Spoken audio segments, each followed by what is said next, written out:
Mayong adlaw sa tanan, no. Ako po ay may mensahe sa ating Pangulo, no.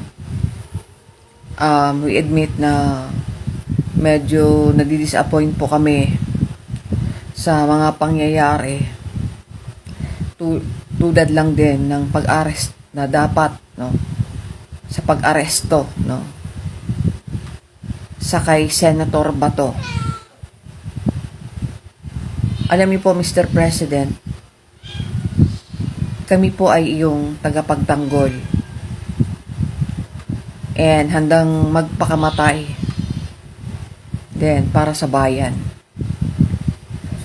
Iyang mga kampo, no, ng mga Duterte at mga allies nito, lalo na tong si Cayetano, no, at sila Bato, is gusto kang ipabagsak.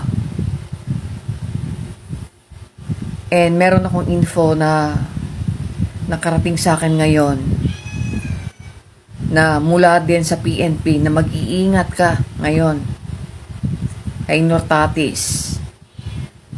Kasi may mga info na sa mismong loob ng PNP na magkakaisang pabagsakin ka. And maybe this is the time, no, na baguhin nyo na ang leadership ng Philippine National Police. Kasi po, nakakadismaya na po ang nangyayari. No? Yung katulad sa akin, I know na meron namang pong kasabihan na if there's a will, there's a way. Bigyan niyo po naman kami ng klarong hustisya against nitong mga demonyo ng Davao. At bilang biktima po is kung hindi lang po talaga mahaba yung aking pag-uunawa at pagpapasensya, baka po isa po na po ako sa umakyat ng bundok. I admit na meron na pong grupo na nag-iinganyo din sa akin na sumama na at ilagay ang batas sa aming mga kamay at para kami na lang ang maningil sa mga demonyo ng Davao na ito.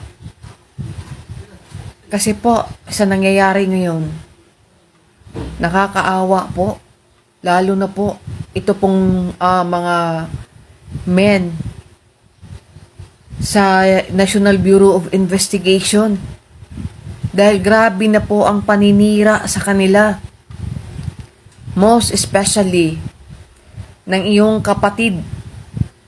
At ako po ay nanggigigil talaga sa kapatid mo. Sa totoo lang, no? Kami po ay nag-aantay ngayon sa itong paiba-ibang desisyon ng Supreme Court. At hindi po maintindihan na desisyon ng Department of Justice, which is tama. Pwede pong isurrender ng gobyerno ang isang manlulupig at traidor ng bayan na katulad ni Senator Bato. At tila bakit po naging ganito? No? Ako po ay hindi nakatulog. It is because meron po kaming mga video call, mga video meeting ng mga masa. At malalim na po yung aming disappointment ngayon. Biruin niyo po ako mismo, meron akong personal na encounter, no? Na tila sobra pa ng pagpapasting dahil lang po sa pagpapapaasa. Pero pilit po inintindi.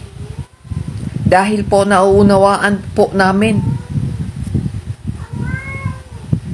Ay, nakakadismaya na po.